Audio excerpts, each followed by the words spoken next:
Well, the Soviet Union was a truly malign actor, working very hard against the United States and against democracies overall. Russia today is not driven by the nasty and preposterous communist ideology.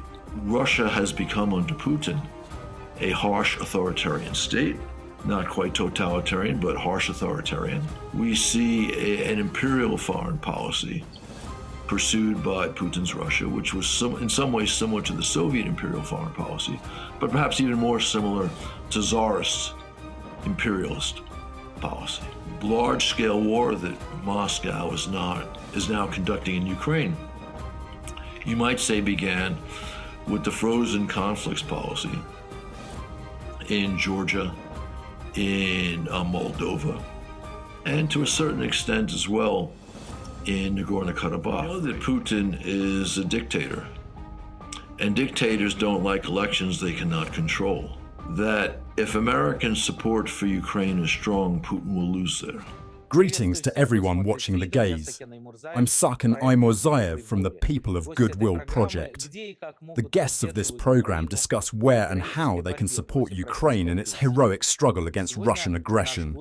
And today, our guest is an American diplomat, former US ambassador to Ukraine, John Herbst. John Herbst is an American diplomat who served as the U.S. ambassador to Ukraine from 2003 to 2006. He was born in the United States in 1952. He received his education at the Fletcher School of Law and Diplomacy and the Bologna Center in Italy. For over 30 years, he served as a Foreign Service officer with the U.S. State Department. From 1979 to 1985, he worked in the diplomatic service of the State Department in Saudi Arabia. In the early 1990s, he was a political counselor at the U.S. Embassy in Israel. He is currently the director of the Eurasia Center at the Atlantic Council. He speaks Russian and Arabic. Greetings, John. It's a pleasure to see you. Hello. Hi. We've just told our viewers about your career, your journey in diplomacy and politics. I'm curious, how did you, a young man from New York State, become interested in foreign policy back then, and specifically in the region to which you've dedicated a significant part of your life? Even back in the 1970s, were you already intrigued by the Soviet Union? Like many American boys, I was interested in war when I grew up, as I was growing up. And I realized, and being interested in war, I became interested in diplomacy. And that was true by the time I was 15 or 16. And by the time I was graduating from high school, I decided I wanted to become a diplomat. And I graduated high school in 1970. And obviously, the key problem for the United States in 1970 was the Soviet Union. So that's how I became interested in the Soviet Union. And back then, as a student and later as a young diplomat, could you have imagined that the Soviet Union or Russia would wage war against the civilized world? That there would be such a conflict? Well, the Soviet Union was a truly malign actor, working very hard against the United States and against democracies overall. And, they conducted a variety of military interventions, whether it was in Poland or Czechoslovakia, or in Hungary, or whether it was in various places in Africa and, of course, in Afghanistan. So this was very much a reality to me, my understanding of it. And, of course, I won't say I predicted the fall of the Soviet Union, but given the problems in the Soviet Union in the mid to late 80s, I can't say I was surprised. And there was always a concern when the Soviet Union fell apart and you had, 15 countries emerge from what once had been one country. The thought had occurred to me then that the possibility of Russian revanche that we're seeing right now in a very savage way in Ukraine might reappear. Can you compare the Soviet Union you studied with modern Russia? Or are they completely different systems with nothing in common? There are serious differences. I mean, Russia today is not driven by the nasty and preposterous communist ideology. and all of the suffering that meant for all the peoples of the Soviet Union. Things like their vicious anti-religious policies, those are gone.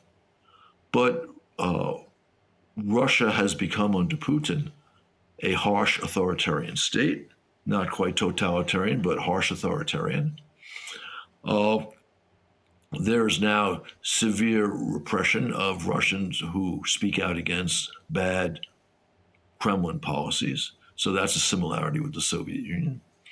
And of course, we see an imperial foreign policy pursued by Putin's Russia, which was in some ways similar to the Soviet imperial foreign policy, but perhaps even more similar to Tsarist imperialist policy.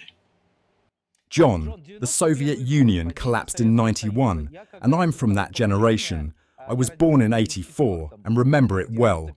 I grew up watching American movies, and I recall my uncle travelling to Seattle for the Goodwill Games just before the USSR fell. Back then, as kids, we truly believed a new era had begun. We were allies, friends. Sooner or later, we thought we'd see America, and America would see us. So what went wrong? Why didn't it turn out that way? I think the principal reason was the policy that Putin began very seriously, but which may also have existed somewhat under Yeltsin, of imperial Russian national security policy. You know, the large-scale war that Moscow is now conducting in Ukraine, you might say began with the frozen conflicts policy in Georgia, in Moldova, and to a certain extent as well in Nagorno-Karabakh, right? Territory controlled by Armenia in 1991, but which actually belonged to Azerbaijan. And the frozen conflict policy began to apply also in Ukraine and led to the Russian war starting in 2014. And before that, the Georgian war in 2008. And now the big-scale war starting in 2022. In the 90s, you were already studying the so-called CIS. Did you see signs of this imperialist mindset, this imperialist policy of Russia back then? Nowadays, people talk a lot about it. There were concerns about Crimea even then, and in one way or another, it was already present in the 90s. I was, from 1994 to 1997, a deputy in the part of the department called the newly independent states. We worked directly for the Secretary of State. And I was probably the most senior U.S. official at that time criticizing Russia's frozen conflict policies. People more senior to me, whether it was Strobe Talbot, who headed that office for a time, or Jim Collins, my immediate boss, never discussed it. And of course, no one senior to them discussed it either. So the problem was visible to people who were following events closely back in the mid-90s. But American policy did not push back hard against it. Tell me, John, I once spoke with your colleague, Michael McFaul, who was the US ambassador to Moscow. He told me that when Putin stepped down after his first 2 terms, you remember the reset. There was a real belief among diplomats, including himself and many in his department, that change was possible. As an experienced diplomat and in a way a Sovietologist, did you believe that Putin was truly gone and that a new chapter could begin? Я был agnostic. Я думал, okay, excuse me, I'm sorry, I'm speaking English. I was agnostic on that. I saw that, in fact, according to the Russian political process, Medvedev was now in charge. But Medvedev was always a weak actor, and Putin never disappeared. And so it was evident to me within a few months that Putin was really the guy in charge. And it's worth recalling how things played out during Medvedev's time. He took some steps which seemed to suggest he was taking Russia down a new course, but those steps never quite got very far. John, I'd like to touch on an important part of your career, your tenure as ambassador in Kiev. It's been 20 years since the Orange Revolution, and interestingly, some Russian journalists, liberal ones who have since left the country, have been recalling your name and your role in those events. Let's look back at that time. How did you see the events of the fall of 2004 back then? How do you view them now? Was everything done the right way? I think the policy we had at that time was outstanding.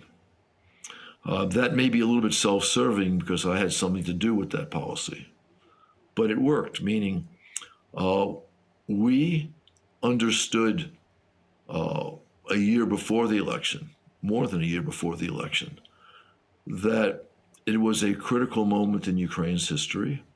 According to the Constitution, President Kuchma had to step down. And he played with the idea of finding some way to run again, but that thought died in December of 2003, and we played a role in that. We knew there would still be a real possibility that the authorities would try to fraudulently control that election, and so we began to prepare for that possibility. And that included, we were in touch with other embassies. We were in touch with the civil society in Ukraine to have things like monitors at the election places, to have exit polls, to make it very hard to successfully steal an election. And our position then was very simple. We had no candidate in the race. We simply wanted there to be a fair election, a free election, and let the winner who wins in a fair and free election receive the prize of the presidency, and we would be happy to work with whoever won. And I conveyed that message many times to candidate Yanukovych, and of course as well to opposition candidate Yushchenko. But then, the Yanukovych and his associates proceeded to try to steal the election. We, the United States, had nothing to do with the protests that began. But once they did begin, we were against the use of repression to end those protests. Why was Putin so afraid of Maidan? It's been 20 years, yet it still seems to be one of his greatest fears. He keeps bringing it up, and at times it feels like his entire policy toward Ukraine is driven by that fear. Why is that? Well, we know that Putin is a dictator, and dictators don't like elections they cannot control. And dictators don't like when a neighboring country, which has long had ties with their country, hold democratic elections, because that sends a bad signal. So I think that explains Putin's strong reaction to the Orange Revolution and then to the Maidan Revolution 10 years later. John, you have extensive experience working in Central Asia. I sometimes hear comparisons between Putin and Karimov, with some saying that Putin's regime is increasingly resembling a Central Asian dictatorship. Do you agree with that assessment? Well, certainly Karimov was an authoritarian leader, a harsh authoritarian leader. But last time I checked, Karimov never invaded a neighboring country. He did send some troops into Tajikistan briefly to deal with Islamic extremists, but he didn't invade a country the way Russia invaded Georgia and Russia invaded Ukraine. So that's a very significant difference. I'd like to shift to the present since we've been looking back at history. John, it's 2024. What key conclusions can be drawn from how the war is unfolding? What are your thoughts now on Putin's strength and the level of support Ukraine is receiving? Well, Putin and Russia are definitely much weaker today as a result of his big invasion of Ukraine. But it's also true that Western policymaking remains weak. We're all familiar with the weakness of the Biden administration, even greater weakness under Scholz in Germany. Merkel in Germany was also no pillar of strength. We see truly malign actors in Europe like Orban. And it's very clear, as Senator Mitch McConnell wrote recently in a major U.S. foreign policy journal, that if American support for Ukraine is strong, Putin will lose there. Biden's policy was too timid. Trump's policy is uncertain. It could be a good bit better than Biden's, but it could also be worse. The indicators now are more positive than negative, but we'll have to wait and see how this plays out. But again, if the U.S. especially, but the West in general, provides this weapons and economic support Ukraine needs and allows Ukraine to use its weapons, West weapons, as it sees fit, Putin would lose decisively in Ukraine. But he still has a chance of winning because of Western weakness. Do you think he wants to end the war or at least make a ceasefire? What's your take on that? Putin would like to keep his armies rolling because they've been making some progress, although at horrific cost, especially towards Pokrovsk in Donbass. But he has to worry that Trump may keep his promise, and if Putin refused to make a sustainable peace, to arm Ukraine as Ukraine has never been armed before. So there's a good chance that Putin would be willing to make a peace deal the way he made the Minsk agreements and then ignore them, undermine them, to seek additional gains in Ukraine.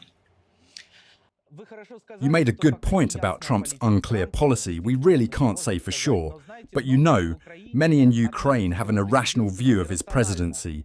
It's tough, wondering if he might do something. How do you advise approaching him, considering he's back in the White House for a second term? I wouldn't call that reaction irrational. The Trump peace initiative, according to media accounts, which we've seen many of, has 4 key elements. 2 require real compromise by Ukraine, 2 real compromise by Russia.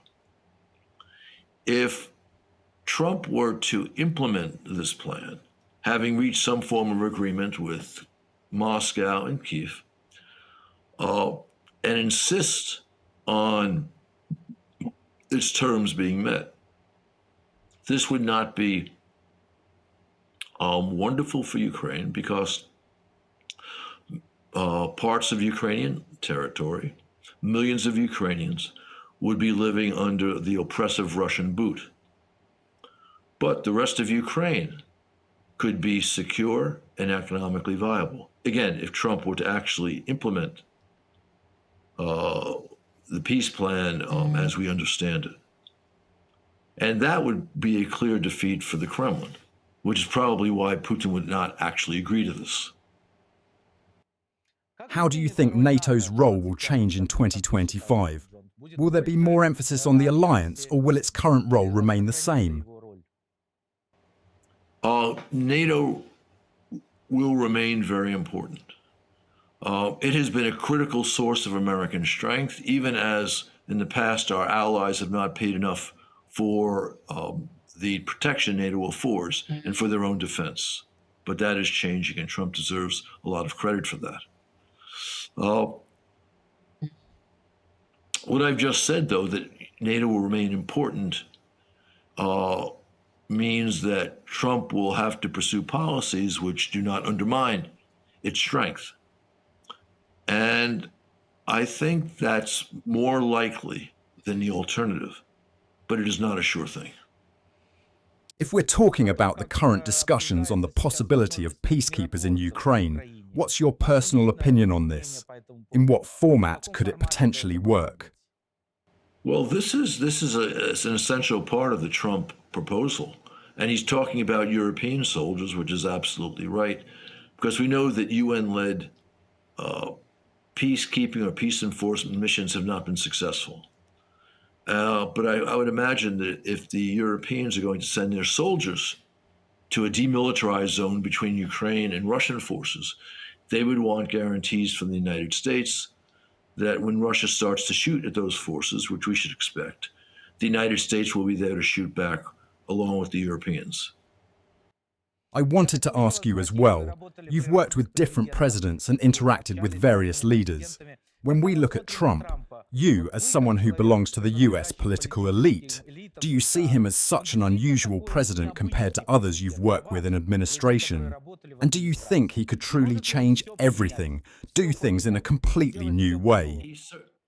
He's certainly an unusual and idiosyncratic figure. And he changed a fair amount when he was president the first time. I think that will probably be true this second time.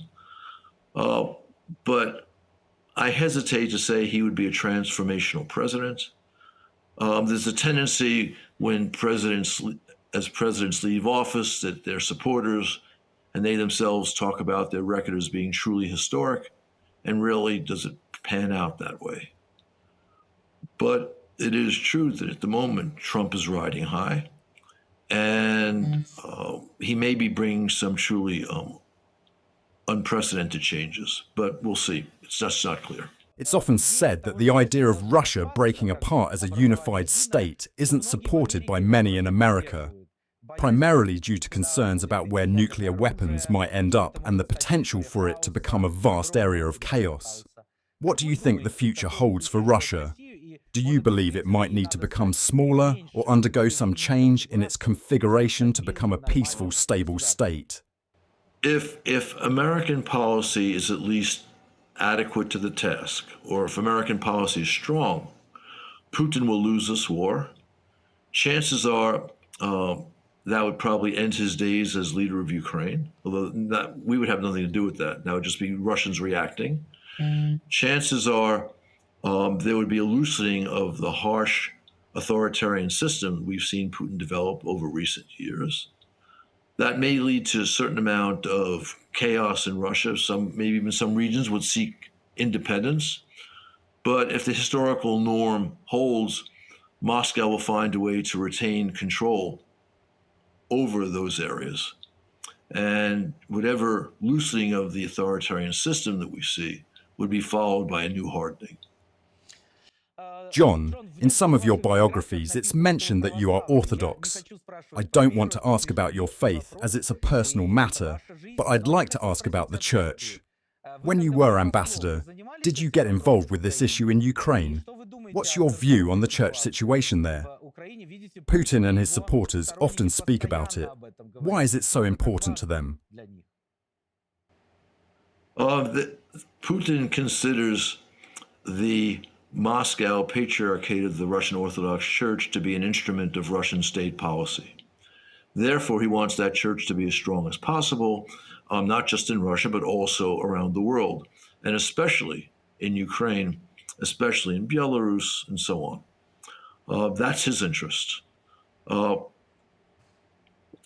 am an Orthodox Christian.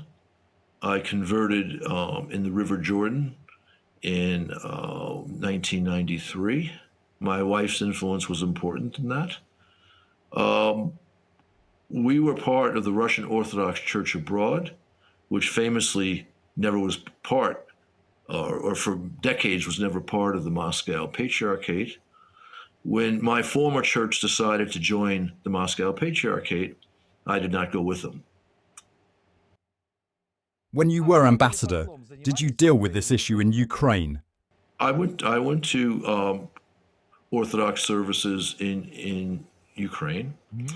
There is a small number of there were and are a small number of parishes of my church in Ukraine when I was ambassador. One was, I'm forgetting the name of the city, small city or large town, about 45 miles from Kiev, and I would go there about once a month. And when we did not go there, on other Sundays, we'd go to various Orthodox churches in Kiev. John, looking back at history in my childhood, I vividly remember the meetings between Gorbachev and Reagan. It was truly a remarkable moment in human history, the fact that they were able to reach agreements and achieve nuclear disarmament. Now, when I look at those images, it almost feels like a fairy tale. Do you think it's possible for something like that to happen again? A new era of détente, as they called it back then? I think once Russia stops pursuing an imperialist policy, our relations with Russia will certainly improve and maybe even become good, maybe. And I believe when that moment happens, again, when Russia's imperialist policies stop, Russia's going to have a big problem with China, and they would probably want our support. And I could see us providing support to Russia against China. Once again, Russia stops being an imperialist state. Thank you so much for this conversation, for your work, and for everything you're doing now. Looking forward to our next meeting. Thank you. This was American diplomat John Herbst. Leave your comments below this video, share this interview with your friends and acquaintances, and follow The Gaze on social media. I say goodbye for now. See you next week. Take care of each other. Take care of Ukraine.